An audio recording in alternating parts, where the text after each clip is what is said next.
Hey, well, hello. Must be Thursday. Here's Araya coming to you live. We are in for the love of dragons because we all love dragons, right? We are dragons. We love ourselves. We love our dragon friends. And we love our guides who are dragons. And we have lots of questions about them. We want to learn about them. We want to communicate and experience them and live with them and wake up to ourselves as them.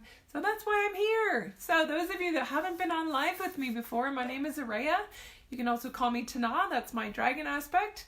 And I come live every week because I'm a guide with the dragons. I am a very ancient dragon being.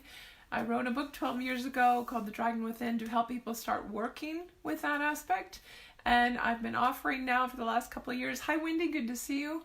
Lots of different ways to dive in and get your feet wet with the dragons, to expand your experience with them, to expand your experience with the universe as a whole, to start understanding it, to start stepping towards the truth of who you be and bring that closer to you in your experience here on Earth. So, on that note, really excited. Oh my gosh, before we dive into questions today, we have had some wonderful questions added on to last week's post.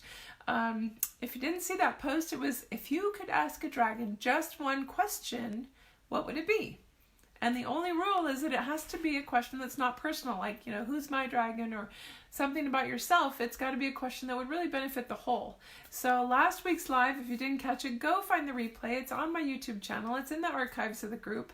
And man, we tackled a whole bunch of questions. I want to say we tackled at least 7 or 8, and they were fantastic, and it was a lot of fun. And so we're going to do some more because there were some others added on at the end of the conversation that I didn't have time to get to. And there's also been some discussion in the group about getting together and having a short format class. I do the book club that's 6 weeks long. I do the Eye of the Dragon that's 4 months long. Only 2 spots left, you guys. Pay attention to that. And some of you guys can't make it midweek. So I thought I'd put it out there.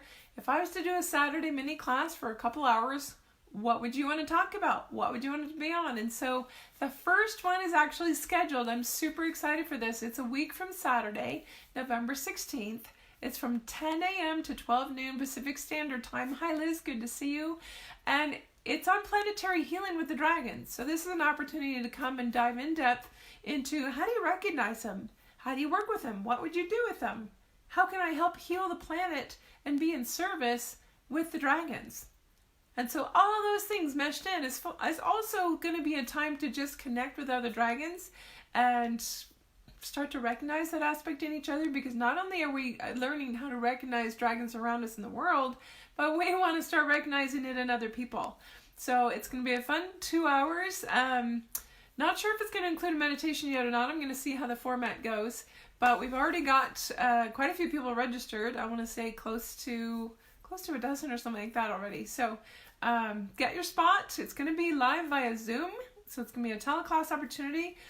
Time frame fits everybody from here to Europe. And those that maybe are in Australia that want to get up super early. So let's dive into some questions from last week. I posted them this time in the description. Hi, Shakya, good to see you. So that you sort of have an idea where we're headed. One of the questions that didn't get answered last week from Crystal was, how were the dragons involved in ancient Mongolian culture, where they are depicted as pig dragons, one of the older representations of dragons known? So how are they connected to ancient Mongolia? So let's start with the fact of these different representations in their forms.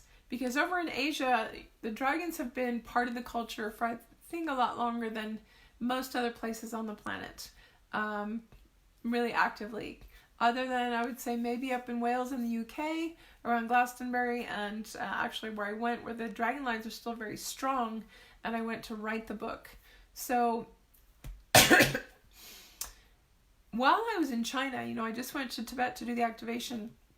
I learned something really fascinating that I'd never known, and seen the architecture there, and being with a guide out on Tiananmen Square who described the palaces and the roofs and everything to us. And if you look at the emperor's buildings, all of the roofs on each corner have 9 dragons that come out and are depicted, and each one is very different. And the 9 dragons symbolize lots of different things to them. So what's interesting about that, hi Manning, good to see you. Hi Lori. We got a bunch of people have jumped on here. Misty, nice to see you. All right, we got a good group coming. So what I learned there was they had actually in those 9, there's always the 9. There's one in the shape of a fish. There's one in the shape, I'm just going to grab my notes so I don't miss one. One in the shape of a snake. They always have a dragon head. A turtle dragon. And I think if you look back on my Tibet pictures down when I posted about dragons, I posted some of these.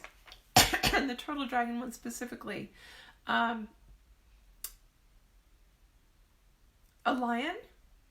lion-shaped dragon. Those are coming up a lot lately. We've got the feline influence or aspect of the batons being passed. That's a whole nother subject. But they also had frog-shaped dragons. They had a dragon that spits water, dragon that spits fire, dragon that spits smoke, one that plays music, and the youngest dragon was a money dragon. So in those, they had different characteristics and aspects associated with each throughout the culture. So on the pig dragon aspect, I don't particularly know, I'll be honest, what the pig represented for them in the ancient Mongolian culture, but it was a way for them to sort of put it into their culture in a way that they could grasp the dragon's energy, a way that they could associate with it and connect to it in a more concrete way, especially after the dragons were gone from the land.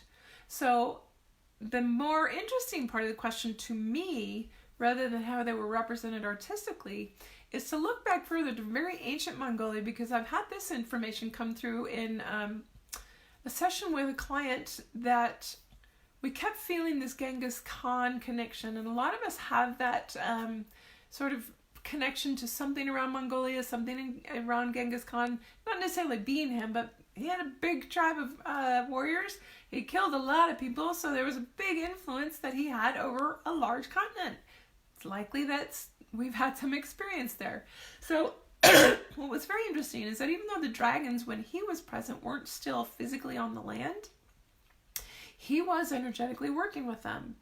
And going back with one client back in a regression, discovered that they were actually able to shift themselves, because they were shaman, into the dragon form, and they had an agreement on a soul level with Genghis Khan to actually go and shift into that form and fly over the skies when he was beginning an attack or going on a maraud. So he's out marauding. He's got this contract with the shaman who shapeshifts into his dragon self, and that basically spread. And we don't have historical reports unless there's people that have drawn dragons or that's what they felt they were seeing. That could be there. I haven't researched it. It'd be interesting to find out because it was very clear in this reading and going back and seeing how the dragon would just make its shadow go all the way across the sky and would put this fear and this panic and this almost revelatory power into Genghis Khan's hands of, like, they almost fell down on their knees before he even got there. So there's some level of influence in that land of almost a terror, and I don't know if the pig would be a way that they tried to familiarize it enough to bring it into something they could relate to that wasn't terrifying, because pigs aren't very terrifying, right? And yet there's a lot of ancient spiritual beliefs outside of all the religious stuff. We're talking about very ancient Mongolia, before there were religious structures in place, and how the cultures dealt with who they believed were gods or how they thought things operated. So it was a way for them to put it into perspective or bring the storylines down of how people were perceiving that dragon energy and pass it on forward. So I don't know, Crystal, if that answered your question. I hope so. But it is give us something to sort of think about. Where was my connection or influence in that? Was my connection, if I felt it come up in a past life, to the Genghis Khan area, his tribe, that time of on the planet, that era? Do I need to maybe look inside myself because, wow, this information's crossing my path? My guides always bring me to where I need to be listening and getting information. So if you've had that in your past where there's some connection with Mongolia, dive into it a little deeper and ask, how were you connected to that dragon energy back then? Maybe you were in dragon form, because before Genghis Khan, they were actually walking the land.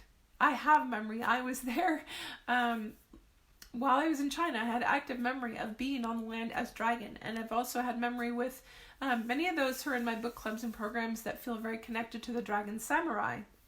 And the dragon samurai, if that term brings up something in your body as a tingling or rippling or a heart sensation, like, what? What did she just say? Dragon samurai? What the heck is that? That is telling you something. The dragon samurai were those that guarded the planet, that were literally, they were dragons with a rider. They were essentially the same being, much like the dragon keepers. We have the dragon hearts and the dragon keepers, and the dragon keepers are a human and a dragon incarnate together that are two halves of the same being, and they walk together. One dies, the other will die. And the dragon samurai were there guarding the atmosphere of the planet. It was very dark. Most of the memories I have of it, it's just pitch black all the time, or like night sky darkness, as the stars are out there and things are being formed here. And it was to guard the space energetically as things were densifying from the fifth dimensional sacred geometric templates that were already in place down into the densification of matter. And so as the continents were being formed, dragon samurai over in that area of Asia were on that, I would say, that side of Pangea, I guess, the large continent that was holding space in the grids as everything got created. So look back. Where was your connection with Mongolia? When and where do you feel like you've actually been incarnate as dragon in form on this planet? Would have been a very long time ago, and then in those places where you were coming in energetically. So I love that question. Really great topic to even go and start researching on your own. Feel into it in your own journeys, whether you're Googling and looking up, like, what is this pig dragon thing with Mongolia? Another great question last week, Nighthawk. Hello. Hope you're catching on the replay. I don't think you're on live. Why do our dragons choose to wait to communicate with us? Are they waiting for us to learn how to use our clairs, meaning our clairvoyance, our clairaudience, our clairsentience, claircognizance, clairalience, and clairvoyance? We got all those, right? Better before communicating. So this is a really interesting question, because a lot of people feel like they're in a holding pattern, or that, the dragons, like, they get some information. Maybe you had a massage and they showed up and the healer said, you've got a dragon in the room with you. Maybe that's why you're here. You're sort of searching that out, but then you're not having any more communication with them. So what's happening is they're essentially waiting for you to get to a specific point in your journey, one where they can feel a true heart's desire coming from you to expand yourself and to expose that part of yourself. So it's not that they're necessarily putting you in holding pattern, but they are waiting for specific signs on your journey of when you're actually ready to receive all that they can offer, and that you truly desire it and are ready to flower and open up to that. The other piece of that is, be aware there's always two sides of this coin, so there's always an individual template or recipe, right? We are the ones that designed our life. Our higher self is running the show. Our higher self came in with this incarnation and said, this is my template. These are the lessons I want to complete. This is where I'm going with this. This is what I'm doing in service. Whatever it is your soul set up, that's the original plan. So you might have actually said, I want you to make sure that I'm at this certain point before I dive into you, because it's going to be either so hard for me to wake up to. It might just wrench my gut, not home with me. That's hard for some, and you want to be past a certain point in your spiritual journey where you can understand that link. So whatever reason your soul might have said, all right, I'm not going to be ready for this communication yet, so I'm going to make sure that I have some other pieces, and maybe they'll hold off on communicating with me. So there's two sides of the coin there. And I don't like to have answers that maybe leave you guessing or confused, but I need to bring in all of the different aspects that are possible, because literally, in my belief, anything is possible. So allow your guides to show you. If they've been holding off on communicating with you, what do you need to do to step forward across that invisible line in the sand that you feel like you're standing behind waiting for them to advance towards them and say, show me, I'm ready.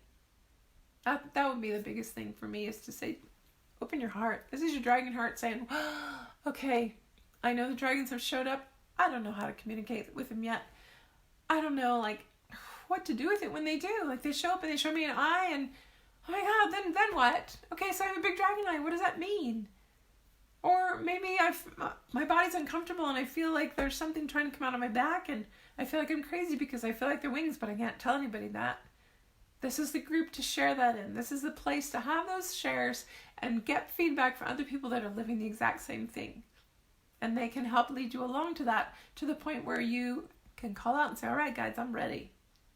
Because I don't think they're intentionally not wanting to communicate with you. They want to so much, and they're always in the field watching and waiting for the right opportunity. But there is some timing sometimes that has to be in place, because the work with the dragons, it's energetically quite big. Just a little warning, a little heads up. You have to be ready for it. You have to be, and you can be a very beginner on your journey. But if you're ready for a huge leap forward, then they can step in and really start the show. They can really start the unfolding. And I love that a lot of these hearts are coming from my dragon hearts that are on the call, because they know they're in that journey. They're in that path going, yes, yes, yes. Dive in, because it's huge. And my whole body's tingling on that. And I guess I just have to mention right there's only 2 spots left, maybe only 1 for this next program. It doesn't start till January 2020. If you know it's yours, please get a hold of me. I will help you understand why that heart call is coming, because that pulse came out from the group sphere and might be hitting you square in the heart, and you're going, oh, I had the dragon program. I don't know why, but I have to do it. So let me know.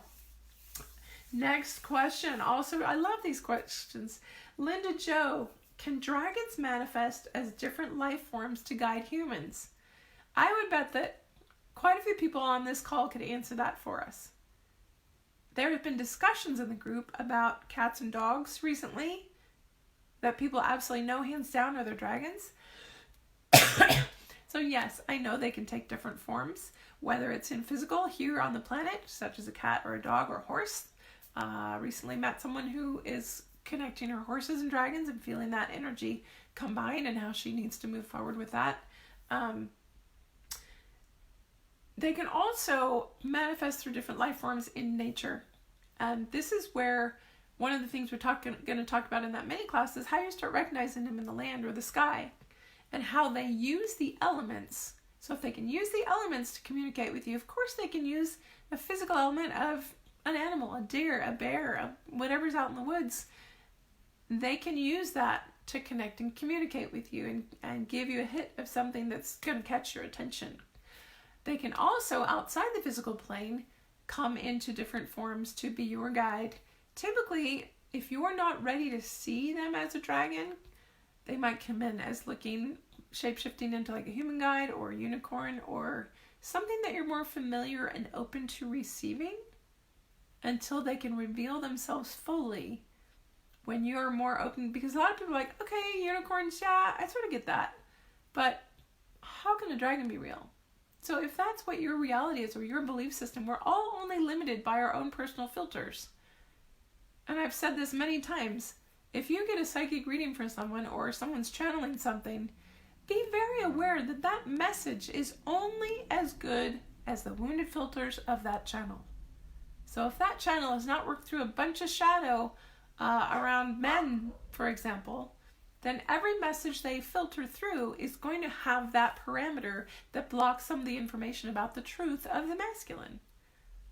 So if someone's bringing information through and so this is your personal filter and you can accept unicorns, but you haven't really been able to accept dragons yet, for example, they might show up in that form and then start leading you down a very gentle awareness of there's so much more out there.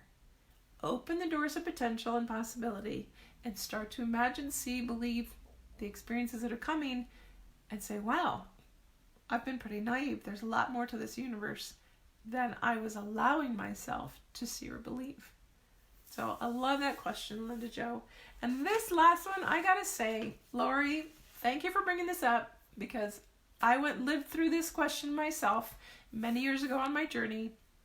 Actually, when the dragons were starting to show up for me. Hello, Linda. And yes, dragons, fairies, and unicorns, Robin. There are a lot of people out there that identify with the concept of star seeds or being star seeds, especially early on in the journey. I know for me, I was working with a woman named Solara. She does the 1111 activations around the world. Huge influence on my journey. Grateful to her because of her and the activations worldwide that she was doing and my participation in them, my energy body opened and I had my first experience of tangibly feeling energy and also tangibly experiencing myself as about 40 feet tall. That woke me up to a lot of things. So there's this Starseed. She's a star being, definitely. I recognized, and even in reading Bringers of the Dawn, Return of the Bird Tribes, some of these books that are sort of pop in on your radar when you're early on in your journey, or it's time to finally see them. And I remember thinking, wow, this is like everything that I've known in my head and my heart that I haven't been able to speak and put into words.